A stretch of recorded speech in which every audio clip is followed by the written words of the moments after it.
Congress party నుంచి అభ్యర్థిగా పోటీ చేస్తున్న సర్పంచ్కి మీరందరూ నాకు ఓటు వేసి గెలిపించగలరని కోరుచున్నాను.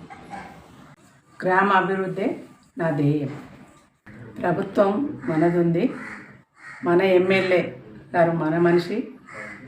మనము గ్రామాన్ని అభివృద్ధి చేసుకోవాలన్నదే నా ధ్యేయం. ఒక్కరు నన్ను ఆశీర్వదించి గెలిపించగలరు. ప్రభుత్వము మనది ఉంది.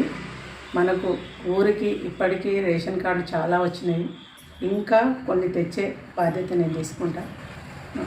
మన సన్న బియ్యం పథకం వచ్చింది, విద్యుత్ ఉచితంగా వచ్చింది. మనం ఎన్నో విధాలుగా బాగుపడుతున్నాము. ఇంకా కూడా కృషి చేద్దామని నేను అనుకుంటున్నాను. ఇందిరమ్మ ఇండ్లు వచ్చినవి, ఇంకా సెకండ్ విడత కూడా ఉన్నది.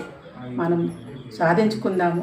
ఎమ్మెల్యే గారు మన మనిషి కాబట్టి మనం ఎన్నో పథకాలను కూడా చేసుకుందామని, నన్ను గెలిపించి మీరు పనులు చేయించుకోగలరని నేను కోరుచున్నాను.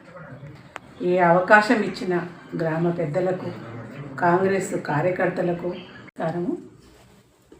జై కాంగ్రెస్, జై జై కాంగ్రెస్.